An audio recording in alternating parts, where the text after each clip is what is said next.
Let's give it one more minute and then we'll get started. I made the mistake of coming all the way up to the judicial building.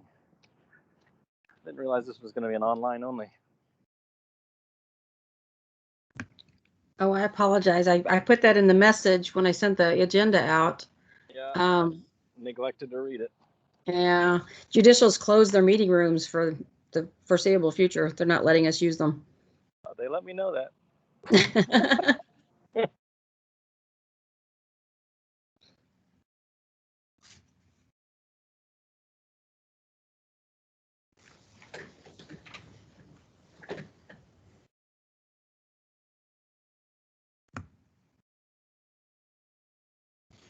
Alan, can you see this agenda okay?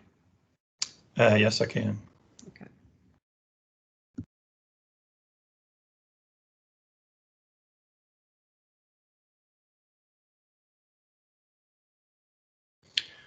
All right, let's go ahead and get started.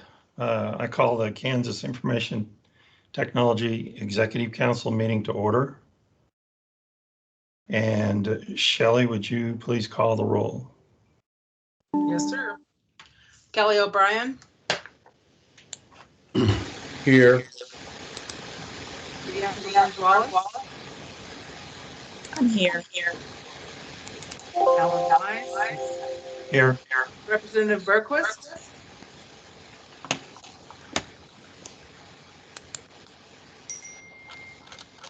Representative Pittman. I'm here. Senator Alley.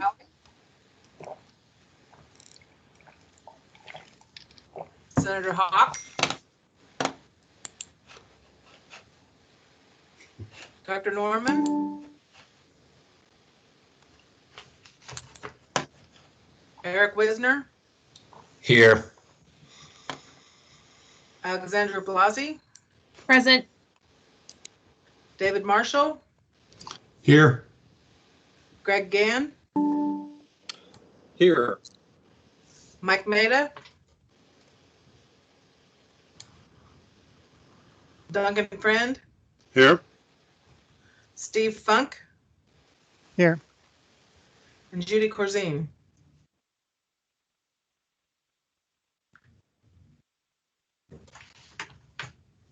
Okay. Got 10.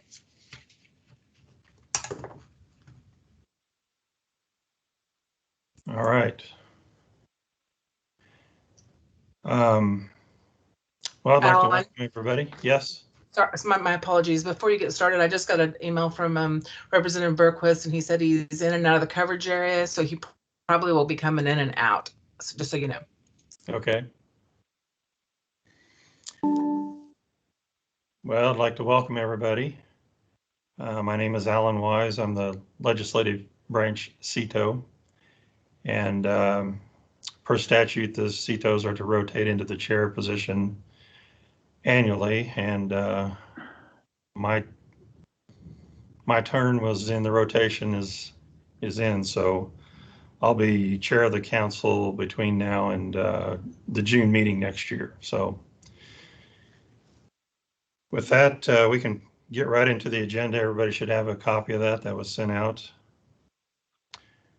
And the first next item on the agenda is approval of the agenda. So I'd entertain a motion for that. This is Alexandra, so moved. Okay, is there a second?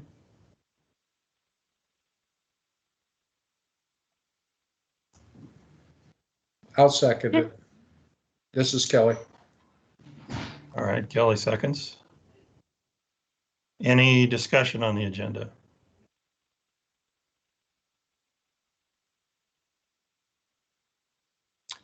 Okay, no discussion. All in favor, say aye. Aye. Aye. Aye. Aye. Aye. Opposed, say no. All right, motion passes.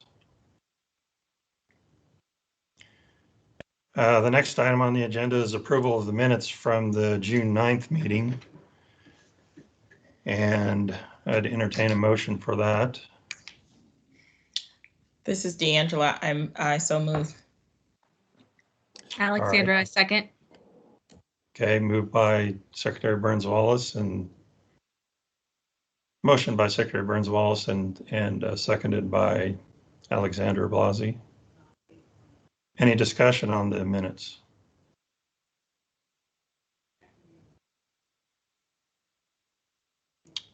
All right, no discussion. All in favor, say aye. Aye.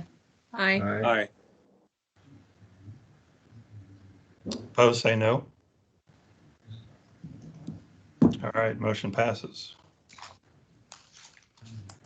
So next is under advisory board updates and education segment is the ITAB update and Secretary Burns Wallace.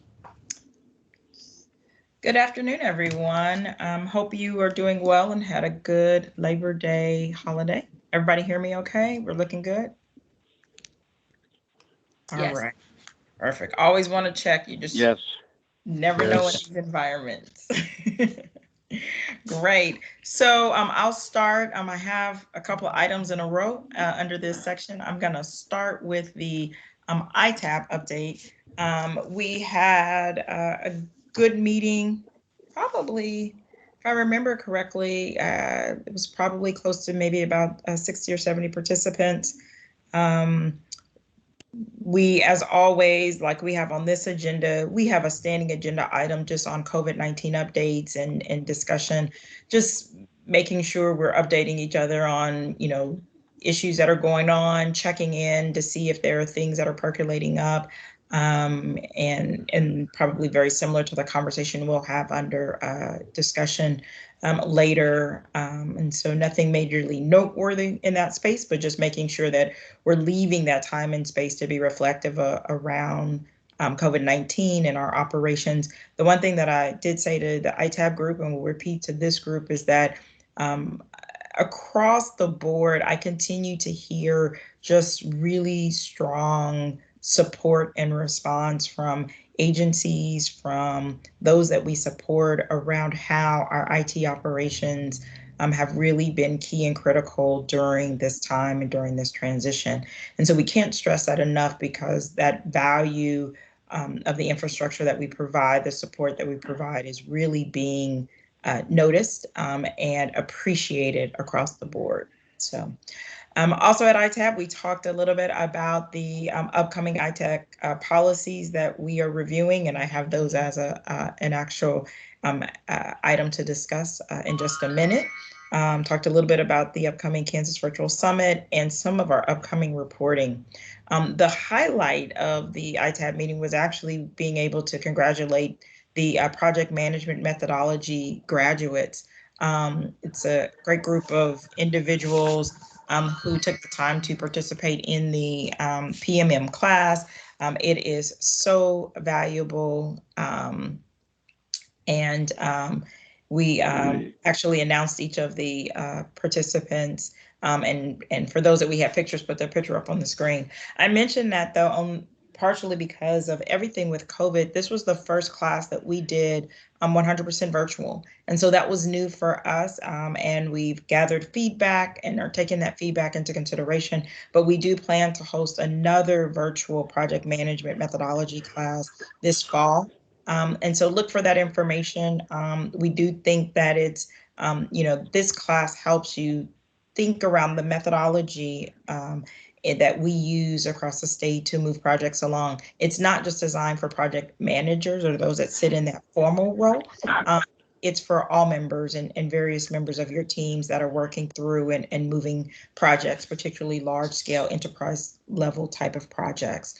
So just wanted to add that plug that we will be offering it virtually. So maybe we'll have a few more takers that can take the time to take it. The class is, I want to say 3 weeks. But there's information out there on the website. But congratulations to all of the graduates, and the thank you to all of the institutions, the agencies that supported putting their staff through the course. So with that, it was a not a quick agenda. We had a good hearty discussion, but not a very terribly long meeting. I'm gonna shift and I'm gonna hop over if it's okay with the chair, come back to the action items and go ahead and do the ITEC policy updates. Just because it's just more of a part of what we talked about at ITAB and easy enough to capture here. So why don't we, D'Angelo, why don't we pause on each one of your updates and see if any members have any questions or comments? Oh, perfect. Any questions around the ITAB meeting itself?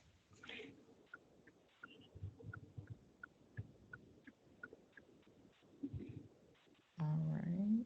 All right, continue on. So I'm going to hop to the ITEC policy updates, and this is part of what we talked about during ITAB.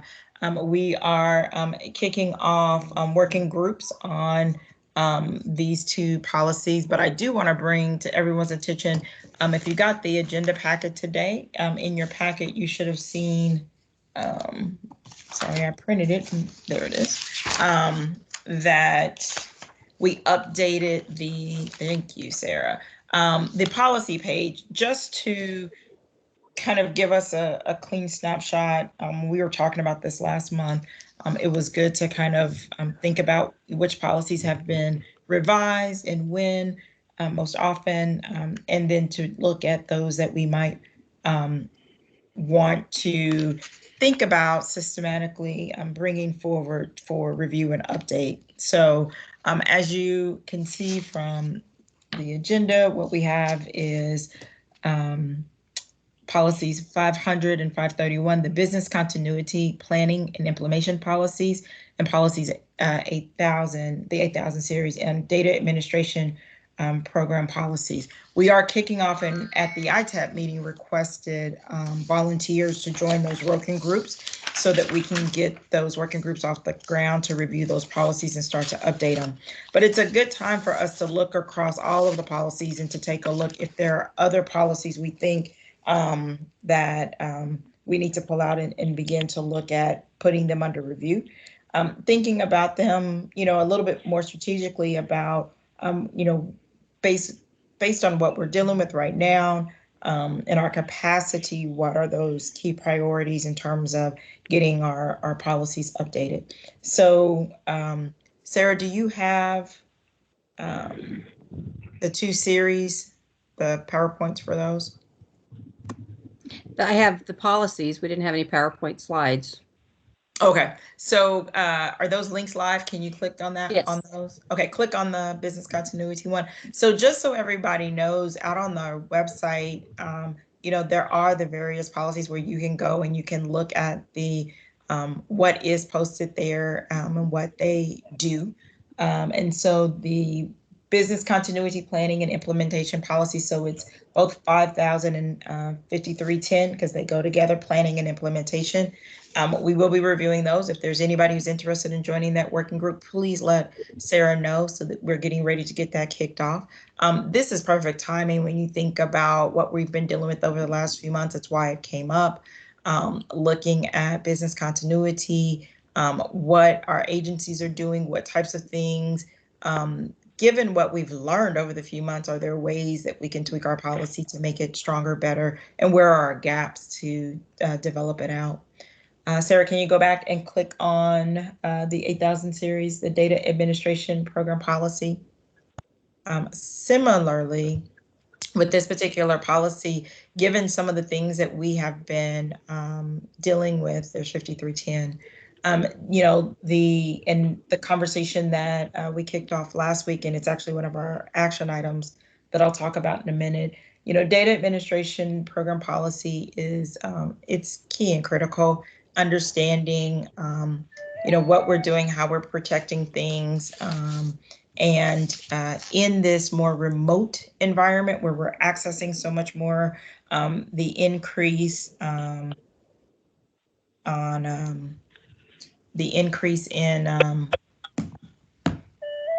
risk and availability and things of that nature is just things that we need to be mindful of. So again, a really good time to be putting this particular policy under review.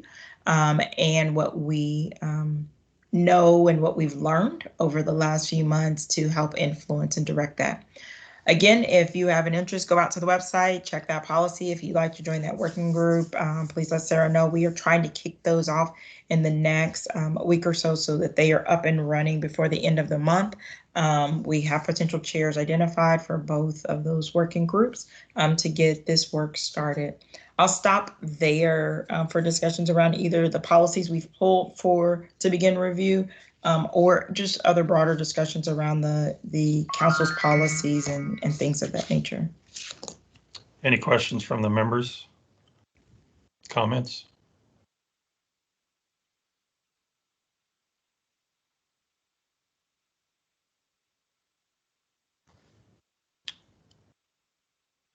Okay, continue on.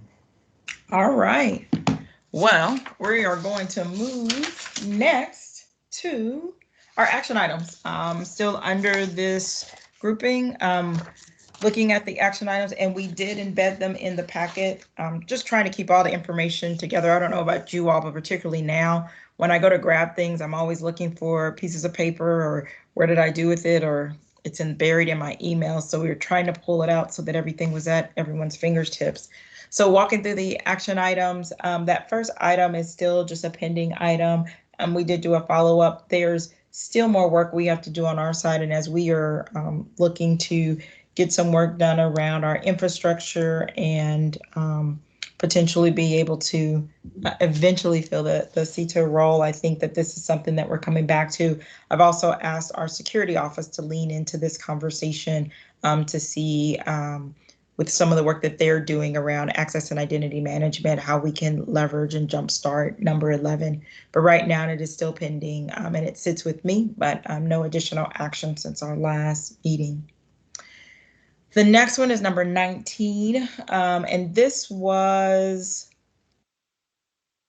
sorry, looking at my paper, around looking at COOP plans and remote work and anticipation for future disruption. So we began starting to pull with the state plan. We've pulled also a couple of agencies, like I know we got the CGIS remote work plan. We pulled them from agencies that we knew had additional plans on top of the state plan. We have one in OITS. And some of the work that we've been doing in this space is looking across them in terms of both our remote work policies and then starting to do some comparisons to some of the larger COOP plans that are out there. It's really interesting because those remote work policies are the things that people use more so as a living document when they think about what remote work looks like and continuity of operations and things of that nature. But there's some mismatches and some discrepancies between the two. And so Sarah and her team, along with the Office of Personnel, has been helping us pull some of this information to do some comparisons, and I'm trying to pull out a few kind of highlights. Still some work in progress here. Would love to hear a little bit more of what people might want to see, or if there are specific things that we want to pull out of these. Right now, we've just been trying to pull information to see what was out there and trying to put it all together so we knew what type of policies were out there, how they were comparing to the COOPs, but not moved forward on that action. I see, sorry, I saw something come up in the chat, but I think I see a hand too. It looked like Eric Weisner's got his hand up. Hey Eric, question. Hey, how's it going? Good. Apologize. I'm having some technical difficulties on my end, so I think this is actually related. Well, I guess it could be related to this topic, but probably more towards the last topic on ITEC policy items. There was one as I was prepping for this meeting that I guess I wasn't really familiar with that I reviewed that I think we're probably, at least in my agency, maybe not completely in compliance with, and that's the ITEC policy 9500, which is the wireless local area network policy. And I apologize if that was on the list and I just missed it when I fell off the call. But I know for a fact that the part that I was looking at that we probably aren't completely in compliance with is like I think there's the home network usage. I know for one of the things, it's everybody that wants to use home wireless has to have it approved by the agency head, and I'm guessing that's probably happening across the board. And then if you look through it, there's references to DISC and things like that. So I was just thinking in tune with the other two that you've identified, maybe this is one that we should also look at given where we're at with virtual working. Got it. No, we'll pull it. That might be one that we can add to it. And again, like you said, it's good timing for it, given everything that we're going on, and might be easy to update. May follow up with you if you have an interest in pulling part of that conversation forward. So good one. Any other, go ahead. Other questions? I'm just happy to assist. Thank you. Thanks. All right. Thought I saw something in the chat, but I think that might not have been mine. Any other questions or comments?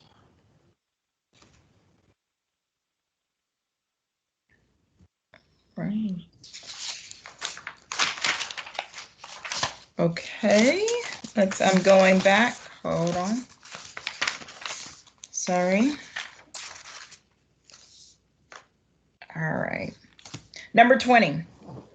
One of the discussions that it was a really good discussion. I don't know if everybody remembers it from last meeting, where we were talking about just, our ability or an understanding of what our risk factors are.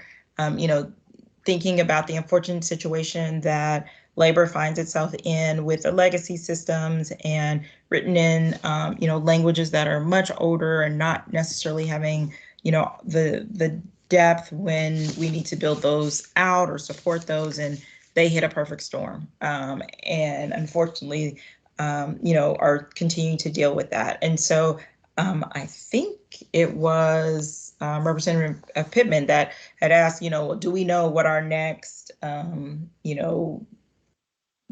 failure is? Where's our biggest risk, and what does that look like? And so the item here was just the idea of understanding our risk and being able to do this. I mentioned last time that we had been working on some things and that I had hoped to be able to bring them back. And so I'm actually going to share my screen. Can you all see my screen? It should say digital system inventory. Yes. Yes.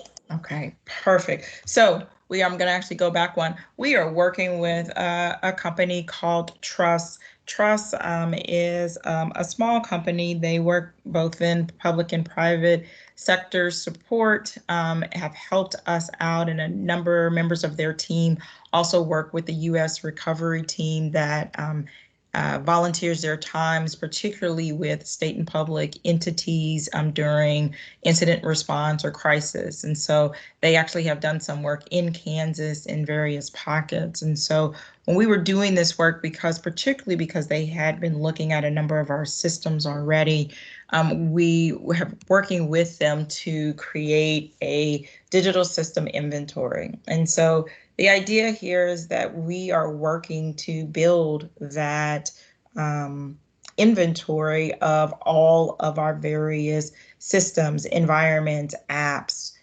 Where are they? What do they look like? What are they built on? What does that support look like? And to be able to do this in such a way that at the end of the project with them, that they will leave us with this body of information, and we will embed it in a tool that is something that we'll be able to update. And so, step one is about being able to build the inventory so that we can begin to answer the more strategic questions of, what's our risk identification? Where's our next failure? Where do we need to leverage resources across it? But before we can analyze and start to do those questions, we got to build it. So in these last 2 weeks, we've reached out and started with the cabinet agencies and the CIOs, and have been collecting all information that is readily available about our various systems and structures and operations. Also working across our OITS offices, KESO offices, KETO offices to pull enterprise level information, and then we will be slowly branching out to the smaller agencies and others to be able to collect similar information.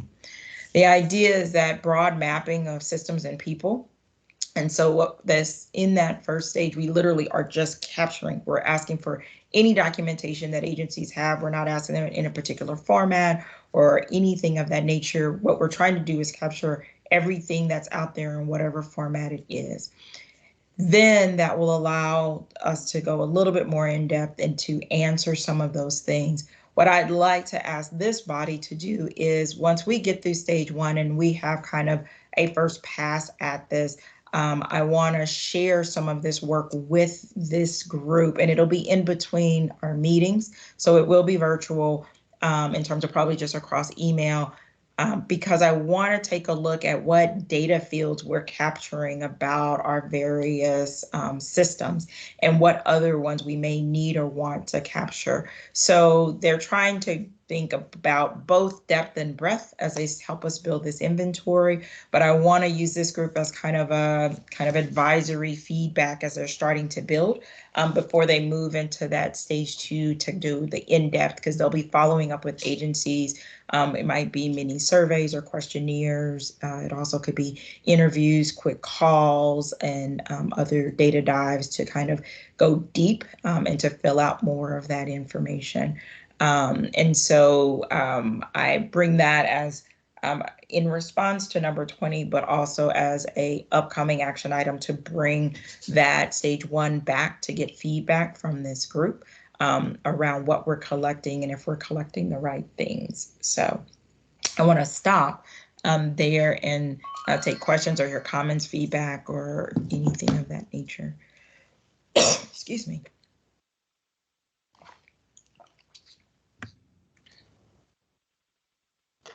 I just say I think that sounds like a good plan.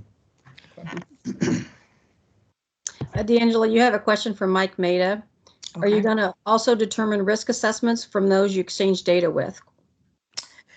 So I think, yes, that is where we want to go in terms of as we move to stage 3 and beyond. And so that would be that long-term goal. But right now I'm trying to take it step by step and start with that inventory and make sure it's complete and make sure it's something that we can be able to leverage in different ways, which would then allow us to start to work down that road of risk assessments and gaps. Where are gaps? What things can we identify that we don't have backups for, that we don't have the skill set to support, that there's age on a particular system, whether it's a legacy system or not, things of that nature. So that is where we're hoping to go with this by starting with the inventory and then moving more into that analysis of risk and assessment. So thank you for the question. Representative Pittman, you have your hand up. Yep, thank you. And thank you, Secretary, for taking that on. It's a big task, I know, and I know the prior CETO had talked about it. It was such a monumental task that I know it's a big one. First question is, what's the cost related to that? Does it fall inside of your budget? Is it something that could be taken out of the CARES money for the next 4 months as a initiative to insulate us from, catastrophic, failure in some fashion or form? I mean, how's that work? So we did, as some of you know who have followed it, there was a call for agency proposals or applications that were due last Friday. OITS did submit this project under the CARES Act, requesting it because that is exactly how I look at it. This is a time where our vulnerabilities, our risk are accentuated right now with so much of our remote stance and a heightened security around so much that's going on. And sometimes we just don't know our environments well enough to be ready to, incident response or to help in just a day-to-day situation. And so from a overall more of a comprehensive, individual agencies do, but not in a comprehensive way. So we have submitted it as part of our application for that. If for some reason we are not approved for the CARES funding, then we we have a little bit of money that particularly like the funds that were allocated for our R&R that we got got approved last session. And then this is also one of those things that I kind of tie again to security and also our larger IT reporting. So we'll shift some resources, but it is something that at this stage it's key and critical. The other piece of this and what I've tried to leverage in terms of backup dollars, if we can't get CARES dollars, is we have had an open seat in that CETA role. And so there is some salary savings that is there with that seat being open. We do hope to fill it. We continue to hope to fill it in the future. But with that, this is the type of work that having a CETA, hopefully that, if we can get one on board between now and the first of the year, this person would have this, artifact to walk in the door and start working with immediately, right, which is, amazing. And so we're leveraging some of those dollars into this as well. Does that answer your question? Absolutely, and that's great. And I'm so glad you're taking initiative with that on that financing of it. The second piece that I had was on this inventory list. Does Trust have kind of a framework in which they evaluate basic attributes? Because I am sure I'd want to know, basically from 1 to 5, how a relative cost of the application to sustain. Is it does it have, I don't even know, hardware aspects that can be SaaS? Are there SaaS options available for it? Yes or no? Different things like that. When was this thing bought? How wide a user base does this affect? Things like that are attributes that build up a picture of, how it fits into the overall picture of things, and it lets us rate things and see things in a way and cross-reference, cross and slice and dice it. So they bring a piece of a framework, but that's also some of what we want to bounce off of this group, right? That's what I think that role would be, is to kind of look at things like that and say, what in the next 5 years, what kind of attributes would we want to be measuring things on from a strategy across all our different points of government, Yep. Nope, very much so. So they bring a piece of that framework. Part of it is we've talked about, I didn't want them to go too far because I want to be able to gather feedback as we go along to make sure that we are very much where we need to be as a state, and not based on where we are now, where we need to go, and where some of our gaps have been over the last few years. And so what they're building right now incorporates some of that. And then I want to be able to get your feedback as we're going along to be able to develop it out further. But they will start with the foundation of their framework, and then we'll build from there. Yeah. But I do think it's going to be critical. Like, I want our eyes on it, just because we know the issues we've been facing. We know the priorities we have in the state. We know, so, it's good to have those outside eyes that help to give you broader perspective, but it's also good to have the knowledge of our issues and how they present to be able to frame it that way. So I want a little bit of both, if that makes sense. Sure. And I think it's this council's, it's kind of our directive to set those kind of standards for you. And obviously, it sounds like some of the other people on the call are looking at risk as a major factor, and outside connectivity and risk points along the way as some of those attributes that we'll be looking at for sure, right? That's what some of the comments have been. Yeah. I see there was a comment in the note section that said that there also might be other federal funds coming available in the future around security and things of that nature. I will tell you, just so everyone is aware, particularly because of my involvement with the Recovery Office and our CARES funding and helping to track all of the funds that have come in, not just the CRF funds, but others. We are monitoring. We are always looking for other pots of money, and it changes on a regular basis. There's over 90 funds that have been authorized for Kansas. I presented to legislative budget last week, and they're all over the place. And some of them, 2 months ago, we had a zero in our column, and 2 months later, there's money there because some of them are rolling, some of them are application, some of them are very particular and precise. And so we are working with the consultants that have been brought on with the Recovery Office to try to monitor that, to make sure we're going after everything. But I say this to this group because we are in so many different places. if you come across, something that is out there that you're hearing about, please, share it with the group, because there's just so much that is moving, and it's moving so fast. And even with the funding that's already been identified, the guidance on it changes.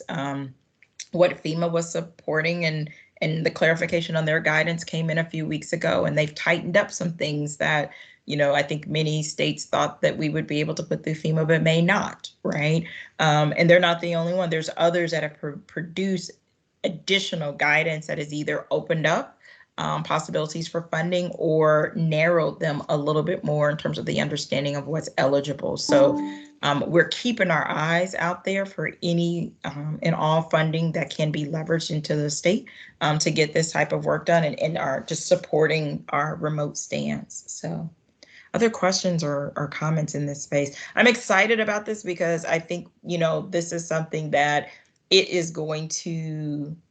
are going to be able to use this in so many different ways if we do it correctly and we make it available and can leverage that into conversations. Not just, we'll start with, risk assessments and in that space, but there is so much more in terms of strategic directioning and visioning that this can be used for as well.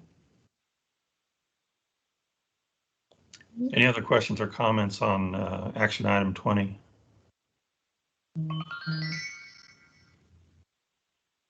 All right. All right, continue on. Thank you. Got two more. We were busy last time. Action item 21, I actually am going to have someone join me for this conversation.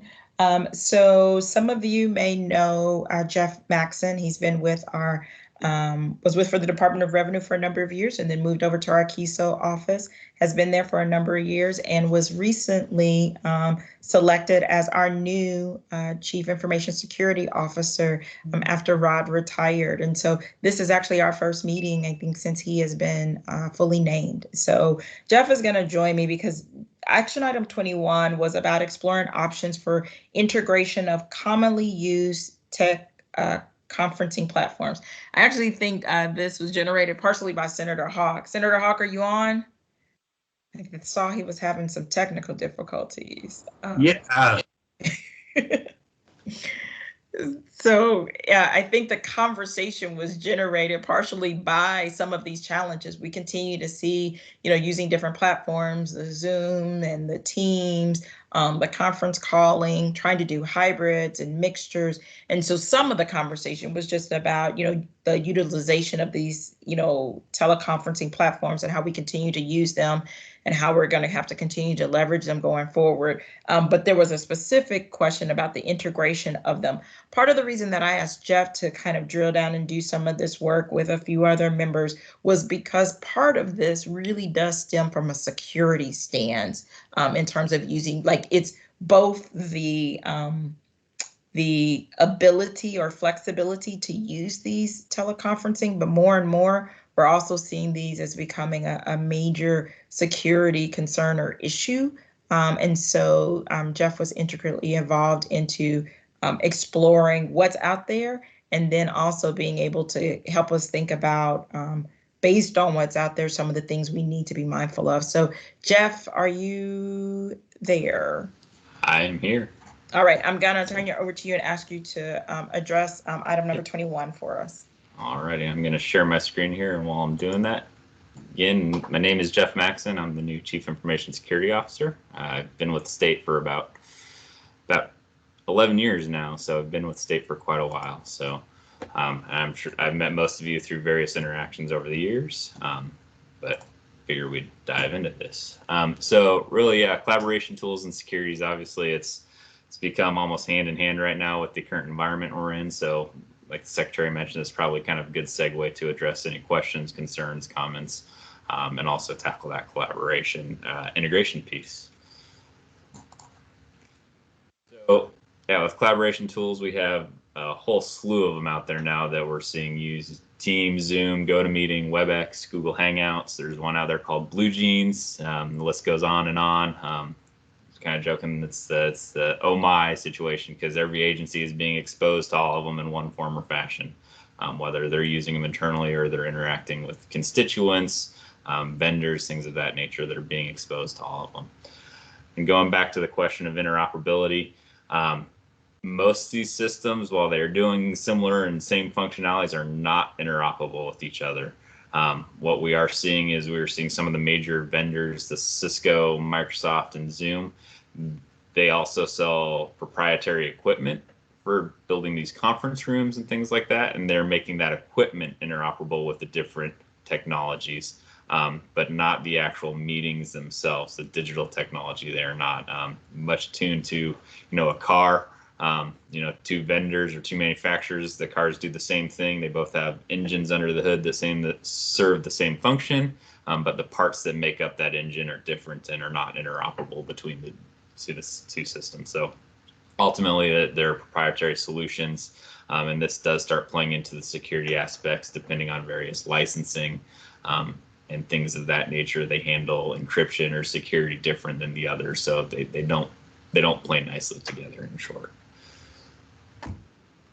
So as the secretary mentioned, the concerns, you see unauthorized guests in meetings. The big thing was the Zoom bombing of when the schools were going on, and bad actors getting in, playing inappropriate content or hijacking the meeting, shutting people out of the meeting, things of that nature, insecure communications, and then recording and the storage of information that is being discussed in the meetings are a big concern.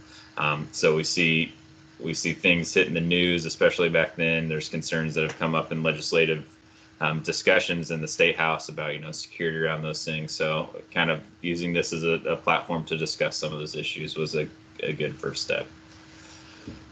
Some of the mitigating efforts, from a state perspective and any organization, is they should not be using free accounts. A lot of these companies are issuing free licenses for at-home use.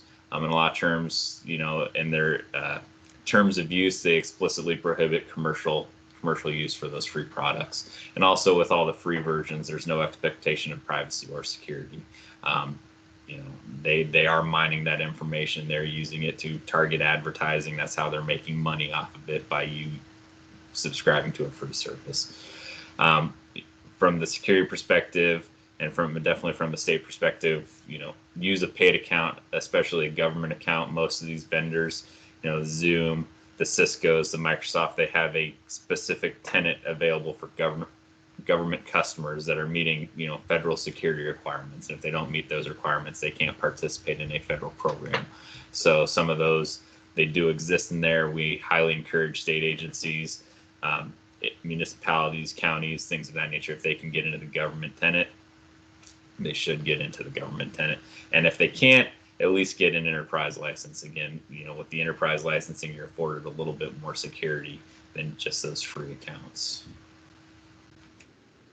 Some of the additional efforts in terms of security is reviewing and enabling security controls. All these platforms have specific features and functionalities from both a consumer perspective or a user perspective, and also of the the meeting organizer perspective. So enabling it so guests just can't randomly join your meetings, or password protecting your meetings, things of that nature. Setting it up so people can't take over sessions or screen shares if they're not authorized to do so. And again, a lot of them have these features and capabilities. It's just understanding what they do, what they mean, and what they are. So in some cases, that's where IT should step in, or whoever has gotten the account, and really help coach the staff in how to use the tools properly, because they do present a security risk if they're not used properly. As an organization, try and leverage your platform as much as possible. When you're dealing with vendors or things of that nature, encourage them to use your platform. Again, you control that environment, they don't control, so you can make sure these settings are applied. When we're interacting with the agencies, again, we encourage them to use their platforms as much as possible for that very fact. Another big thing, it sounds a little counterintuitive. I had to do a little more research into it, but actually recommend using the web application version over the downloaded version of software. The web application pieces tend to get updates a little bit faster than the installed version. Again, if you have the installed version, there's a whole process around updating the application through environments that requires work on the agency or organization's perspective to tackle. these vendors, when they're running through, they're pushing out their updates and security updates and things of that nature to the web application a lot quicker than they are the on workstation application piece. So, and that protects the agency, so they're not installing something that might have a security vulnerability, or if one is discovered down the road, they're not trying to fight it, patch it in the long run, and then thus in turn causing outages and things of that nature as they're trying to patch that. Another area of concern are recordings. So when you're going into meetings, obviously like this one, observe if recording is taking place. We encourage agencies to look at that. They need to know who is recording. So if they're going into a vendor's or another organization's meeting, be aware if they're recording, because they have that ability to. You as a consumer might not have that ability. So be aware of if recording is going on and who is doing that recording, and also finally know where your recordings are being saved. So as we are recording something like this, in most instances, they allow the option to save the recording of the meeting locally or into the cloud. So again, observing organization practices on where they want to store that recording is one of the things that has come up as a common question. And depending on what information is being discussed in the meeting as well, will kind of dictate what can be recorded and what can't be. So for example, if you're discussing health information, you probably want to avoid, because now you've wrapped the HIPAA compliance around that conversation. So understanding what's being discussed and when it's being recorded. The biggest takeaway really is kind of a situational awareness when using meetings and collaboration space. Understand the environment you're working in, know who is in the meeting room, make sure there's no unauthorized guests for the conversation you're having. It's much like an auditorium or just a busy hallway. You're not going to discuss things of a sensitive nature with other people in the area, and understand what the content is that you're discussing. Make sure it is appropriate for the situation. Again, if you're in a vendor's or another organization's collaboration tools, make sure you're not discussing sensitive information that they couldn't have possession of, because they very well could be recording that. And again, if it's information that belongs to the state, it should not be in possession of another entity. So again, keep sensitive information to a minimal. Much like email, there's specific protocols when sending sensitive information in email, so just be aware of what is being discussed in meetings. So again, this is a new world. We're constantly adapting. We're going to see new tools and technologies and capabilities come out that we're going to have to address as they come out. And organizations are definitely leveraging them, because these are great tools to help us serve our citizens. So we don't want to take them away. But there are definitely things we need to do and be proactive about ensuring that they're secure. With that, I'll stand for any questions. Any questions for Jeff or D'Angelo on this action item? Couple of hands up. Representative Pittman. Thank you, Chairman. Jeff, thanks for that. Do you recommend that we actually bring these into certain types of standard as an ITEC standard? I mean, these are really great points. They're very relevant. It's good to get this stuff out there so that people know this. But one of our jobs is, of course, to standardize, templatize, and put standards in place to aspire to and achieve, hopefully. What would your recommendation be as you go into this? Yeah, that's a great question and comment. Like I mentioned earlier, really leveraging to tell them to go into the government environment. The federal government has a fairly sophisticated program called FedRAMP, which basically validates any cloud service that any vendor that wants to participate in it has to go through a stringent audit, meeting various security requirements. So they've done a lot of the legwork for us. So again, I would really encourage any product from a cloud perspective. They do tend to cost a little bit more, but you're getting some additional guarantees on security you're not necessarily going to see with just standard enterprise licenses. For example, another big thing with FedRAMP is it does require those environments to be in the US, things of that nature.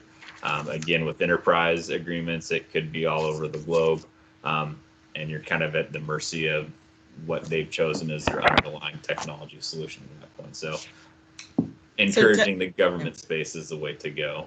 I think in what Representative Pittman was also kind of alluding to is it time, or do we need to think about where in our policies, or if additional policies may need to be drafted or modified to incorporate some of these recommendations around now. And I think part of the challenge is that this is like this sector and space is moving so fast and it's evolving. It also ties into the next action item a little bit around the last action item on our list was is around records retention and data administration. And also because we're looking at that data administration, and I don't know if it fits there completely or not, but there might be some space there between those two conversations. Because one of the things that Jeff was talking about and didn't go as much into, remember, these are called a lot of times collaboration tools. So for those of you who are familiar with Teams and have done the trainings and done kind of the deep dives in Teams, you also can, share documents, and it becomes almost a repository of other type of information. And we don't have a lot of structure around some of that because it's an evolving space, and our policies may not speak directly to what is the protection of that recording, what is the protection of those channels that you're creating, and the data or information that you're putting into those channels.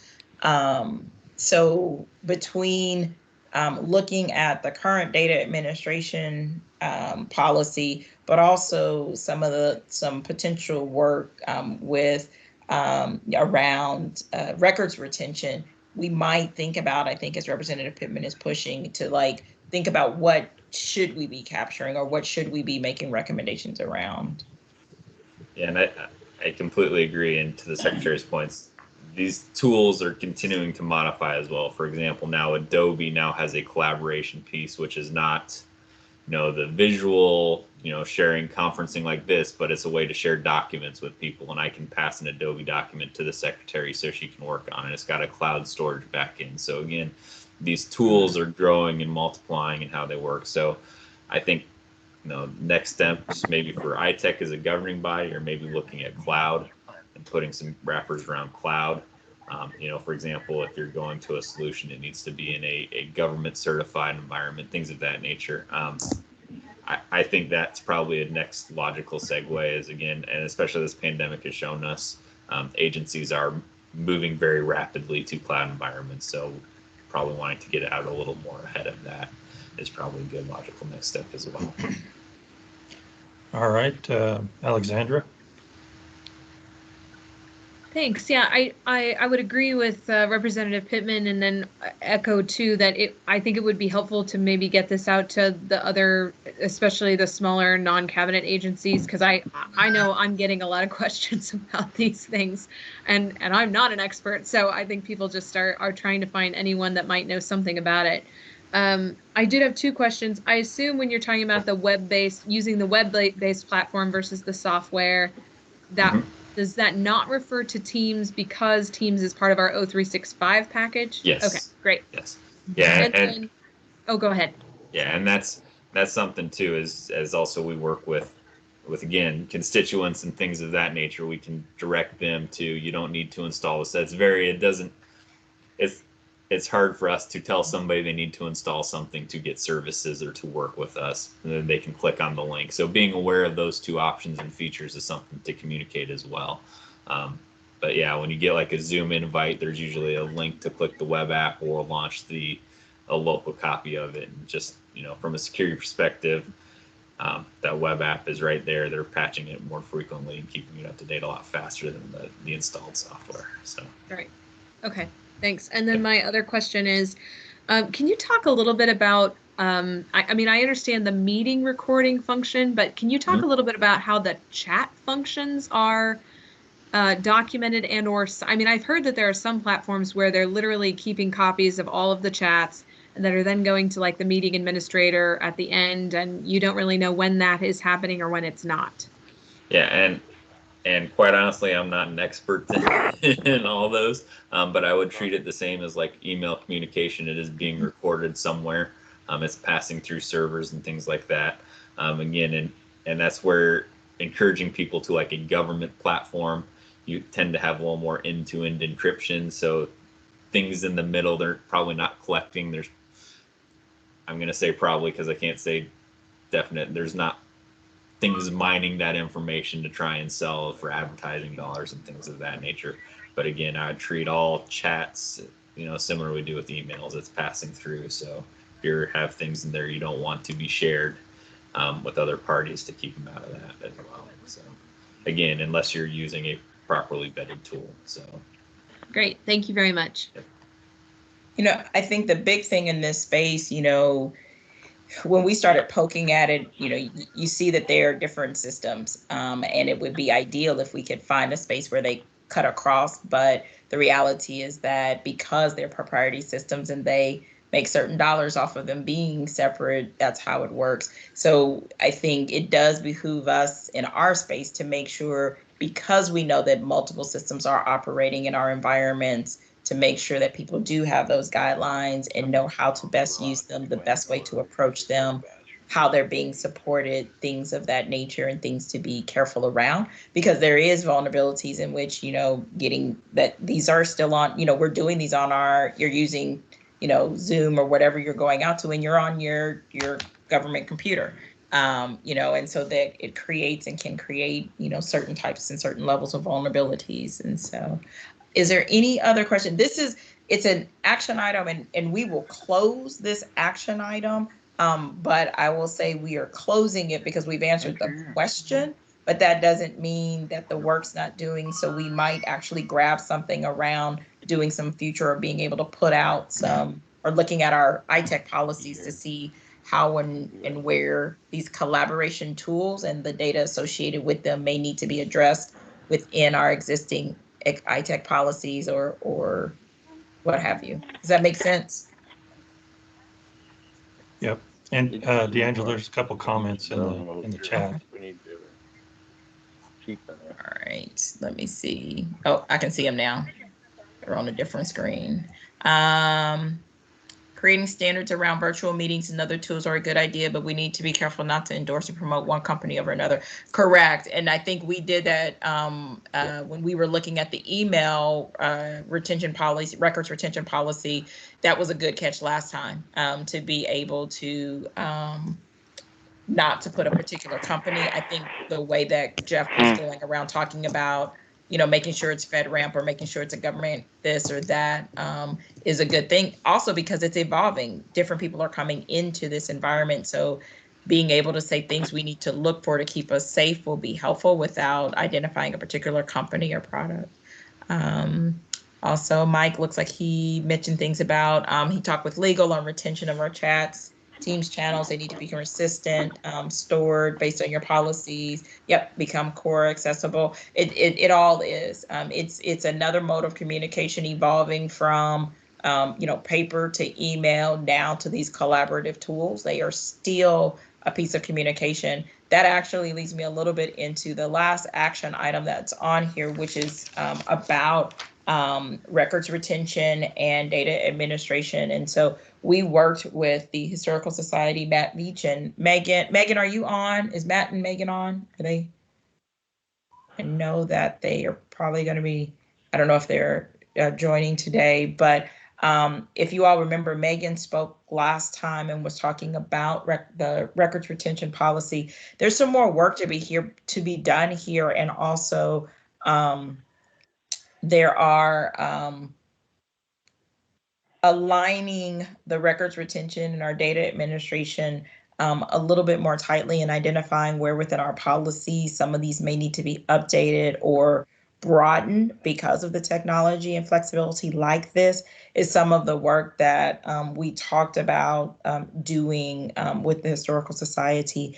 And so, they have some that they are working on and plan to bring some items back to this group as well. Some recommendation areas that need to probably be, whether we're addressing them in the current reviews or in future reviews, getting our direction and helping them be a part of that direction will be key and critical, because of all of the records retention policies that are there. We want them to align. We want them to complement each other and not to be unconflict in that way. As a lot of what we've talked about here. So more work on 22. We will keep it as an open item because we're going to be doing work around that for a while. But that review of, I think, is it 8,000, the data administration program policy, is the beginning of that. It'll start the conversation, and I think it'll generate for us some more areas that we'll need to do a future deep dive in. So any other questions? Otherwise, I'll wrap up the action item. So 21, we have completed. It may have generated a new one. 22, it is in the works and we'll bring more back to you. I don't know if we want to complete that one and create a new one off of it or just let it stand and say we'll bring updates back to this group. 19 is still in play and we're working on it, as is 11. And then 22 is one that we will be bringing more back to this group, including kicking off of the policy 8000. So anything else from me around the action items? Shelley's got her hand up. Not anymore. So the new action item, do you have the verbiage of how you want me to capture that later in the meeting when we have to do the update? Yep, I'll send you a text.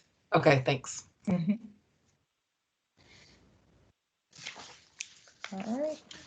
All right, no other discussion. Let's move on to presentations. Discussion of possible actions, the COVID-19 response. Angela. Oh, that's me. Okay. Well, this really is, you know, I hate to say like steady state because, you know, the world is still just changing and we're still dealing. But, you know, I think early on in this crisis, we were in a hurry up and get everything ready. And now many of our agencies have kind of lulled into kind of their current state. I think many agencies are now trying to look at what does this look like for the long haul? If this, our current kind of hybrid or remote stance, depending on where your agency is and what it's doing, if it continues for another 4 months or 6 months or longer, what do you need to have in place? What may you need to be thinking about differently than you were when this first started, where you thought it was going to be, you know, a sprint, and now it feels much more like a marathon. And so again, IT has been at the forefront and critical and at the table in all of these conversations. And we continue, security continues to be one of those areas, as we've talked about here, that we are kind of putting our thumb on.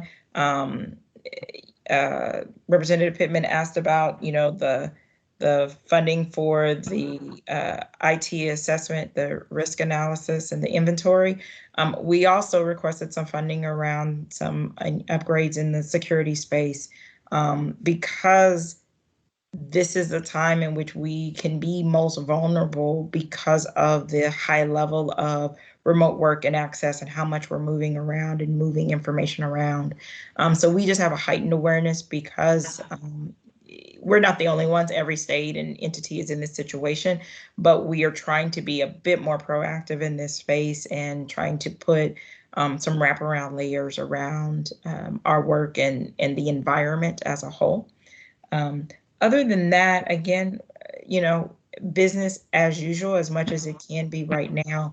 I don't know if there are, but nothing that has necessarily changed in our current environment over the last, I would say maybe month and a half to 2 months, and nothing projected right now that could change. I think many agencies, as we just talked about, are struggling with how do you continue to communicate, connect, and collaborate in this sustained long-term remote space.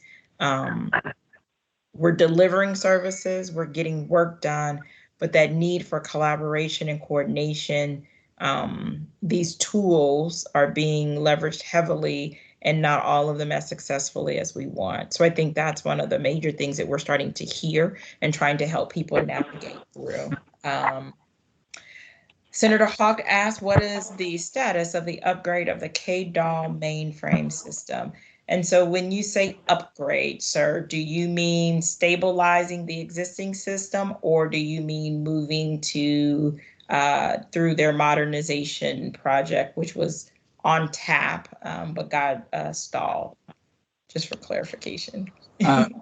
Modernization is what I'm more interested in. I hope they're getting it stabilized. And sorry for my mic problem and my speaker problem. No problem. What I will say is that they are doing a little bit of both. You'll hear a little bit more about it from Spark later this week. They still have a little bit of ways to go, but they are stabilizing very well, but want to make sure that they are able to continue to deliver what needs to be delivered over the next few months. So they are doubling down on that stabilization and things like, fraud that are popping up. But they also are dedicating resources to finishing up their feasibility study, their project plan, and there's one other piece. But they're not alone. The good part is they're part of that national network, and there are a number of states that are in a similar space that they were working with before this pandemic. And a number of them they're kind of moving in step, not necessarily holding each other back, but assisting each other as they're trying to finalize those plans, as a number of states need to move to modernization. I think I've heard, please don't quote me, but I've heard that there may be some potential for dollars from the federal government in one of the future stimulus packages. I know that there are entities that are pushing for it to get states monies because so many states do need to modernize, but we haven't seen that materialize yet or haven't seen it in writing or anything like that, as you can imagine. But they are working diligently towards their high-level project plan as we speak, and have they've reorganized. They have a new CIO. I don't know if Bill is on, but he joined around the 1st of July, has done some great work, did some reorging, and has pulled a set of dedicated resources to try to help jumpstart that modernization. So they are moving, but they're doing both. They continue to stabilize because they still have a long way to go over the next few months based on the systems that are coming out of the federal government, including the most recent one and the most recent changes. But at the same time, not trying to wait on their modernization. And like I said, finishing feasibility and working on the high-level project plan. Hope that answers your question. Good.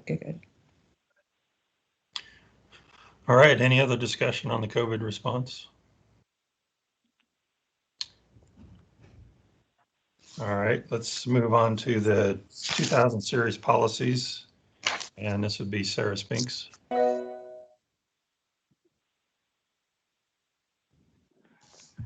Good afternoon. Again, my name is Sarah Spinks. I'm the director of the Keto office.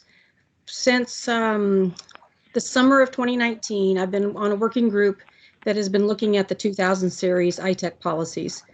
They are the projects that govern ITEC project reporting and monitoring. The project team has been looking to bring them up to date. They haven't been updated in years.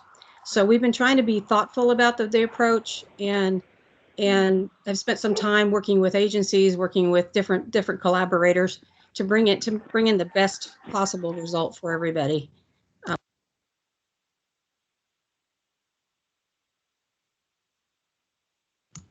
We lost you, Sarah. We lost your mic. Sorry, it muted. There you go.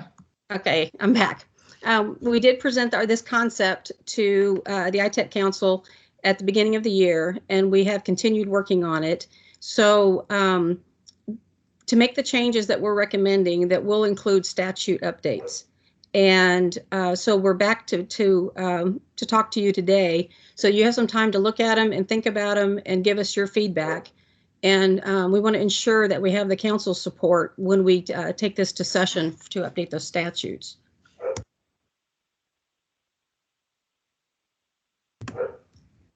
Keeps muting. So the working group was made up from members of OITS, the Keto office. We have a representation from the State Historical Society, the State Security Office. We have members from different state agencies that have established PMOs and a lot of experience in the process. We have a representative from the Regents from Emporia State, and they have been working very hard on this. We've spent a lot of time. So the primary objectives of this has been to ensure that project oversight meets the ITEC specified level of review. This this is so that the definition that we have now is leaving gaps. And so we want to address that by updating the definition and then updating the ITEC policies. One of the things that we've looked at and we've talked in the past is updating the definition of an IT project. Right now, the current definition is leaving gaps, and there's projects that we're not seeing and they're not being reported on because of those gaps. And another goal was to try to simplify the process for the agencies. So we saw input from the 3 CETOs, the State Procurement Office, ITAB membership, the State Security Office, and we're currently working with an advisory group made up of project managers from different agencies. We have representatives from all small, medium, and large agencies, as well as the Regents institutions. They are helping us kind of work through the process and try to make it as streamlined and as easy as we possibly can, and make it into a tool that works for both reporting as well as the agencies running their projects. So currently, the definition for an IT project is an IT project means a project for a major computer, telecommunications, or other information technology improvement with an estimated cumulative cost of $250,000 or more, and includes any such project that has proposed expenditures for newer replacement equipment or software, upgrade improvements to existing equipment, or any computer systems, programs, or software upgrades, and then data or consulting or other professional services for such a project. And we're finding gaps here. Because of this cost threshold, and this is set in statute, there are projects now that the fees are structured. It's either a fee for service from the vendor or it's a software as a service. And the fee for service, a lot of times the vendors will do the work of the implementation and recoup those fees through, recoup the cost through fees at a later date once it goes live.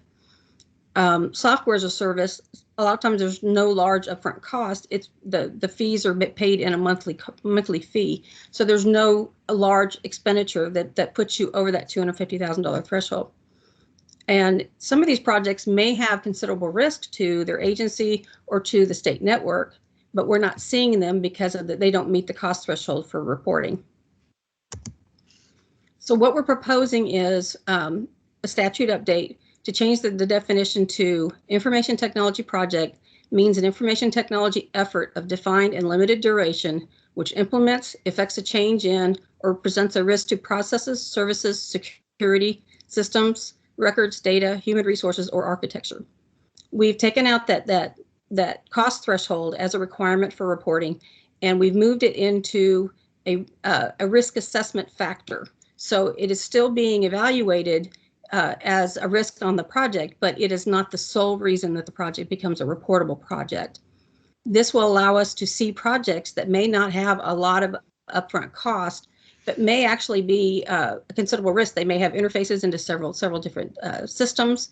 They may be an untried technology that could be a risk to the. So we just want to make sure that information is all looked at.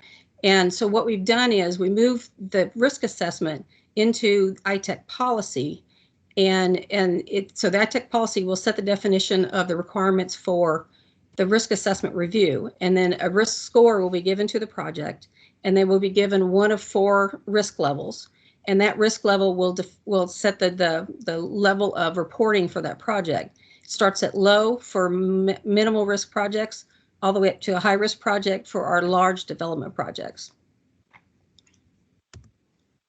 So our next steps are we need to update the statutes during the next session.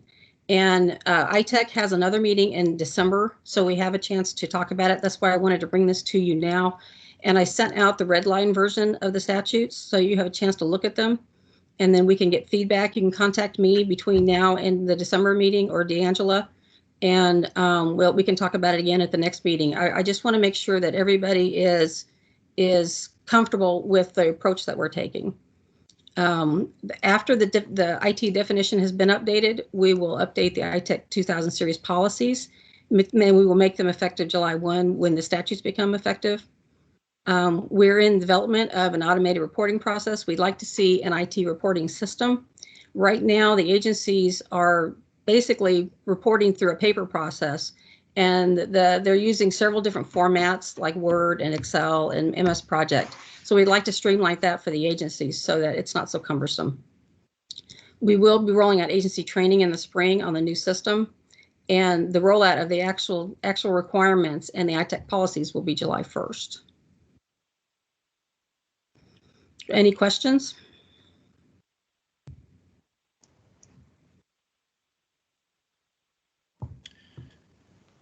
Any questions for Sarah? Steve Funk. Yeah, I have one. So are you looking for feedback now, or you just want feedback in the next couple of weeks or months? It's up to you. If you have feedback now, I'll take it. If you want to get with me offline, that's fine too. Well, I guess one concern that a number of the Regents institutions have mentioned, and I know that this is all well intentioned, and I know that it has the best goals in mind. Looking at this page, at the page 9 of the schedule changes, and there's a statement in there someplace about information technology projects requiring CIO, CETO approval shall also require CETO approval for the specifications on bids. And I guess there's some concern about timeliness on that. We want to have oversight, we want to have transparency, but we don't want to just bog down every project in multiple approvals and back and forth before we can even get started. That's currently a requirement, and so, right now I don't see very many that are filed with us before they let the requirements, but that's actually a requirement now. Okay, so I was going to ask if that was a requirement now, or if that was new, but even if it's an old requirement, it's still, I mean, I think the intent is to increase the scope of what you're going to be looking at and reviewing. So if it's been a problem getting, those things in the past, and I know there's intents to streamline and do all those things, and I really hope all that works. It's just a concern out there that. Sure, and one of the original intents for that requirement was to have the CETA have a chance to look at that and make sure that the architecture meets with our minimum. And so we didn't want to remove that because there is intent to have a CETA in the future, and we wanted that review to still be in there. We will be looking at these policies as we roll them out, and if that becomes an issue, because I'll be there to back the CETA up, and we right now the response is less than a week. So if that becomes an issue, then we will address it. But right now we're not having a time lag. As long as the agencies contact me before that they're ready to post, it has not been a problem. Okay. All right, Representative Pittman, did you still have a question? No, I just, whenever we think about bringing something up for a legislative session, just like to get involved with the strategy of how we're going to propose it and where, and what the language is exactly going to look like and who we're going to champion it with. But probably not important for this meeting right here. And Representative Pittman, I will be bringing this to JCIT as well. Sure. I think later, maybe September, we're trying to meet sometime in September. So we'll bring this to that group as well to start talking some of that, but there'll be members around this table that we'll be leaning on as well. So I think we're right there with you of thinking about the strategy and how to come at it, which is why we were making sure we're getting this. Last year, I think when we started the conversation, it was much later in the fall just because of various transition. So we were trying to start it a little bit earlier so we have more momentum and time to connect all the dots. Perfect. All right, sounds great. JCIT is currently trying to schedule a meeting the week of the 28th of this month. Perfect. And I do have a question in the chat from Catherine Osterhaus with LPA. It's if the statutes do not get updated, how does the rollout work? And that it will be an issue because the definition and the $250,000 threshold is set in statute currently. So we do need to get that updated in order to make the changes. Now, that said, one of the things that we have been doing is we've been piloting some of the risk-based approach already and helping to look at how that's impacting projects moving through and how we would respond to projects. You know, the ideal would be to update the statute, to update the definition, because it would be the best approach. But I do think, irrespective of if we get it completely updated, it may not change our IT reporting, but this work is still valuable in assessing and understanding the risk of projects. And so we may have to go back to the drawing board on some of that, but not wanting to lose that, because there is a value in that for the state and for understanding our projects and risk and feasibility overall. So. And being able to automate the reporting process is one of my individual goals. I really would like to see us make this into something that the agencies can use rather than just a reporting requirement. So that is our goal, is we're trying to make it more into a tool rather than just required reporting and extra work for the agency. Sarah, is there a updated draft of the 2000 policies available for review? Yes, I can send those out at a later date. I just didn't want to get us into bog it down, because really the statutes are the first conversation. Well, I think from my perspective anyways, I think I need to see them side by side to see how the statutes work with the policy updates. Sure, I'll send those out. I mean, I understand that, you know, as we talked about, the statutes have to be done first, but I think everybody on this council needs to understand how the policy would work with those statute changes. Sure, we have them drafted in red lines, so I can send those out. Okay. There's also another question in the chat. I don't know if you saw it, Sarah. I think it's also from LPA, just around, I think there's one more thing they want to make sure that we don't miss. A problem in the statute in the monitoring is to be done by legislative CETO. Make sure that I did not see that address. Can you look at that? Will you follow up there, Sarah, and just? Yes, I will. Perfect. Thank you. All right.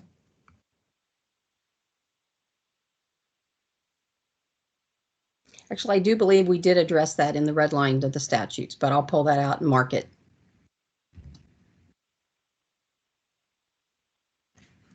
Right.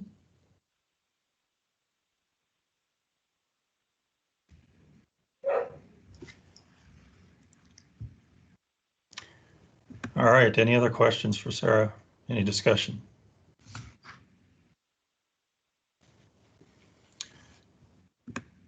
All right, thank you, Sarah.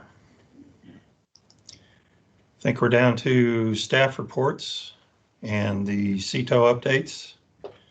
First up is the judicial branch, Kelly O'Brien. Good afternoon, everyone.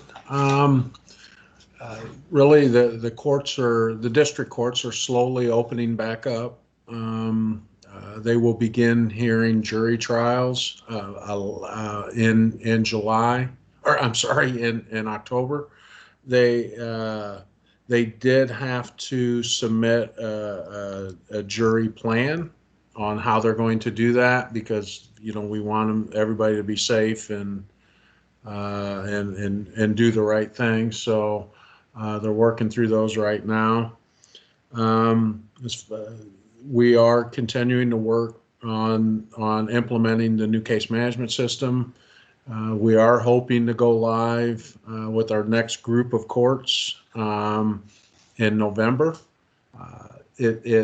I will say it's with this COVID and all the other responsibilities that have been put on the clerks in the courts and just staffing in courts. It's been difficult to get them to focus on that. You know, for example, whenever somebody comes into the court or the courtroom, they have to go in there and clean it afterwards and do those type of things. And it just takes a lot of extra time that you know, those weren't duties that they had to do before. So, but we're pushing hard to try to hit it in November. And then we're kind of on a every 60-day rotation at that point to do our next group of courts. And so that's kind of the path we're on. That's really about all I have. So. Thank you, Alan. Any questions for Kelly?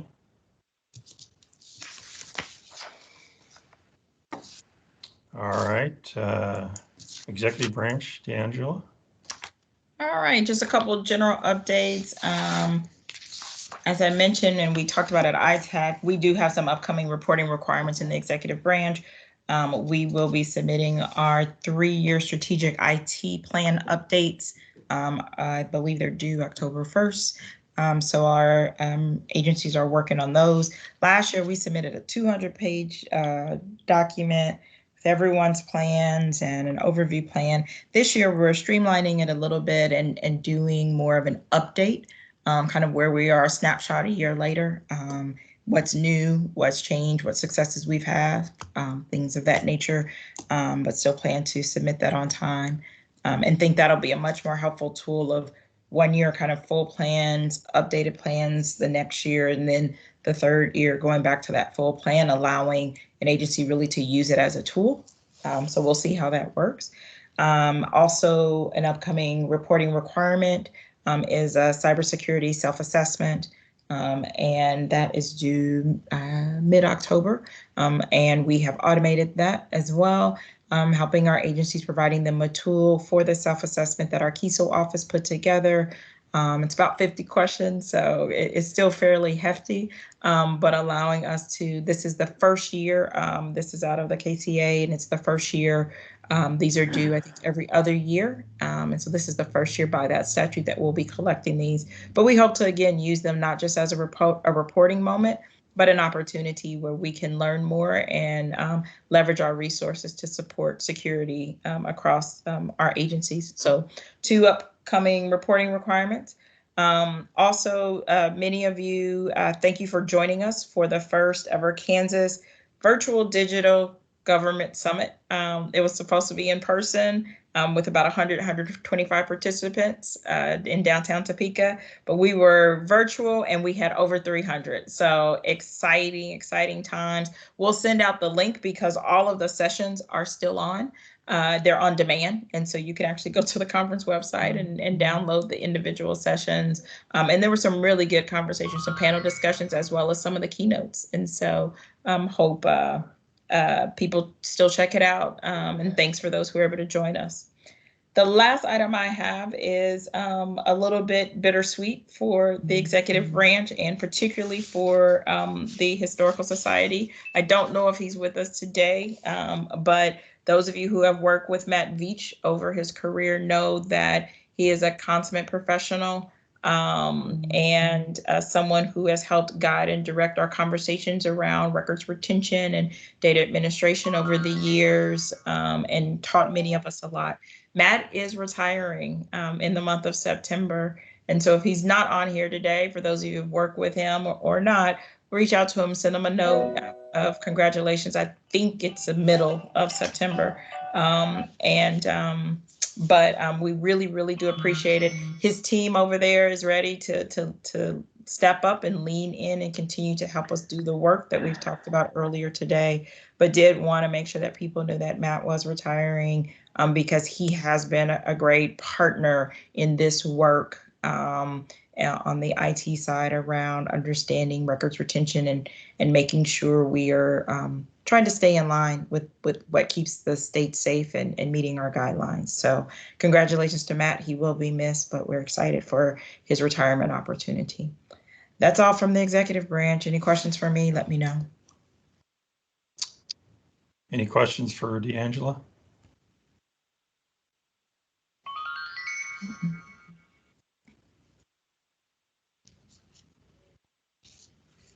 There was a question for Kelly, but looks like he might have dropped off by now.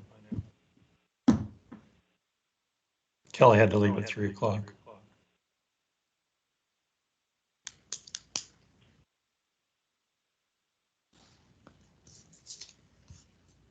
All right, if no questions for D'Angela, I'll go with the legislative update. Just some general information about the legislature. The 2020 interim continues, and the committees are meeting now through December. course, we have an election coming up in November. We'll have new members coming into the legislature. Normally, the election is to be certified on the first Monday in December. Of course, this isn't a normal year, so we'll see what happens. But by statute, that's what should happen. That'd be December 7th this year. So on that, usually on that date, we have a new member orientation held, and also the caucus leadership elections are held on that date. And then after the members are certified, they can start pre-filing legislative bills for the 2021 session. Members are, from that period forward up to the first day of session, they're assigned to committees. And then the legislative session starts January 11th. The new members will be sworn in on the first day of session. And then also on the first day, the constitutional officers are elected. That's the Speaker of the House, the Speaker Pro Tem, President of the Senate, and the Senate Vice President. So that's kind of our flow between now and start of session generally. In the area of information technology, I think I reported last time that we've been having virtual meetings like everybody else, but we've been having legislative committees meeting virtually, and since June, those meetings have been a combination of meetings in the State House committee rooms and with some participants in the room and some on video conference. We've had some issues with that, mainly that we're trying to use the laptops that are intended for individuals. We have limited cameras. We have no integration with the room audio. And also we're using large monitors on stands, which can obstruct the view of members and public that are in the room. So in July, the Joint Legislative Budget Committee requested that we look into solving these issues to allow virtual meetings into the future. So we proposed a project, we're calling it the Kansas Virtual State House Project, and that will implement professional quality room video conference systems in all of the 13 State House committee rooms in both chambers. This will include wall-mounted monitors, cameras, integration with the room audio, implementation of closed captioning, and allow streaming out to the audio and video out to the public. This will allow members to attend meetings remotely and allow the public to provide testimony remotely also. Pending is the Legislative Coordinating Council approval of this project, and that will be required for us to move forward on this project. So we are seeking that approval at this time. And we also applied for the COVID relief funds last week to help fund this project. So that is my update. I can answer any questions if there are any.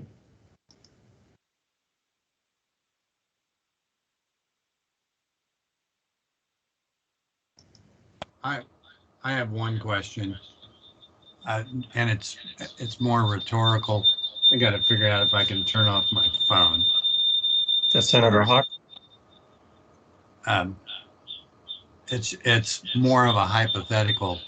When we allow people to do testimony remotely, I'm anticipating we'll have more people who would like to do testimony, and I'm wondering how we're going to prioritize that in terms of determining who gets to testify within the real time limitation. So I just throw that out, and I'm not sure that has a lot to do with whether we get the virtual State House project equipment purchased and set up, and more with what the legislative process is. But I think that may be a dilemma we haven't thought of in terms of how to solve.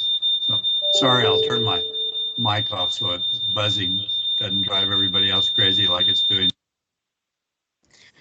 Well, that's a good thought. When we open this up and make it more convenient, you think about it now, somebody that has to drive to Topeka 5 hours to do, 5-10 minutes worth of testimony, do they always consider that's worthwhile? Where if they could just get on their computer and jump on a video conference, you could potentially get a lot more requests.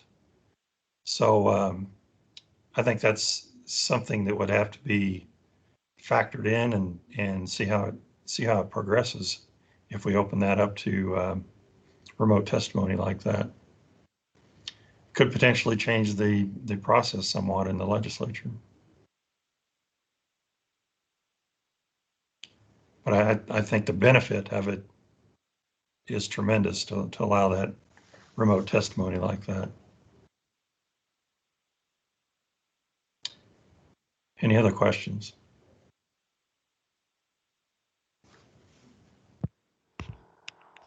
All right, looks like Representative Pittman. Thank you, Mr. Chairman. Since you brought up the elections in November, I'm just not familiar. Do we have ITEC standards dedicated to election security in particular? Any kind of standards that are set across for the Secretary of State or security in that sense? I mean, I just don't know. And I should know this, but I don't. Jeff Maxon, are you still on? I'm still here. Can you tell the representative what we do have? Yeah, so the Secretary of State is still required to follow the ITEC security standards like every other agency. There is nothing specifically called out to election security in that. Right. So, but them being a small shop, I don't know if it's ever been explored as including them as part of this. But no, ITEC has not developed anything specific to that process. Well, it's a little late now, I know. Yeah. Well, not for the next election. Yes. Well, and I do know the reason why I asked Jeff to comment on that is that they do work closely and very collaboratively with our CISO office. And so I knew that he would have or know the answer to that, but it does beg a larger question. Yeah. They do get a lot of resources from the federal government helping with things. There's another organization you probably hear somewhat called the Multi-State Information Sharing and Analysis Center, MS-ISAC, which is a big, they're federally funded organization, but they focus on providing security down to states, counties, municipalities. They've also added a new branch specifically designated to work for election infrastructure. So they are working, with the counties directly as well as the Secretary of State's office to try and further their practices. So there are tools in place and resources available, but from the ITEC perspective, no, there is not. I just bring it up, we are an organization that spans across all branches, which is unique. The joint JCIT is a bit legislative, administrative focused. They don't necessarily branch over into the Secretary of State office that often when they look at things. So I just think that it's something that a lot of people are focused on. And I know that we have done audits in the state of Kansas, and I just don't know how we could, but it would be good to bring visibility to, this committee that what is being done and what's the infrastructure look like from, we have all these different municipalities in charge of security counties, as well as the metrics around the audits that were put in place. It just seems like it could be an interesting area to look at in terms of, I don't know, it seems like it could come under our purview in terms of making sure everything is good to go there. But anyhow, and there is a vast way on how different states are handling it. A lot of them are taking centralized efforts. A lot of them do have collaboration between the counties and the state. Some of them are leveraging organizations such as the National Guard. I believe Ohio and North Carolina are some examples of that. So again, there is a broad spectrum, and there's certain states that are doing different things, and there's definitely lessons we can learn from what some of the other states are doing and apply them. But if this body chose to, make sure that, for example, we had certain security standards around mail-in ballots or anything along those lines, are we out of our lane by looking at those things? I mean, we can, of course, put policies about anything. It's a matter of whether they would want to follow them. But I mean, the Secretary of State's office does kind of come underneath in terms of our recommendations, right? Yes, they do. Okay. Well, just bring that up to the body here. Thanks. Yep.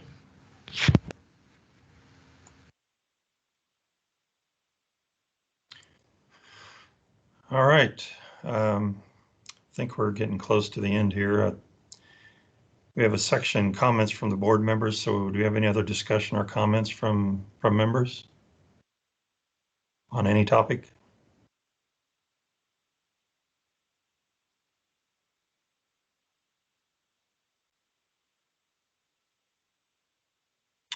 All right, I don't see anything. Under closing remarks, Shelley, do you need to review the new action items? We added action item number 23. It's review ITEC policies for opportunity to address collaboration and teleconferencing platform standards and guidelines. And I have the owners as D'Angela and Jeff Maxson. Okay.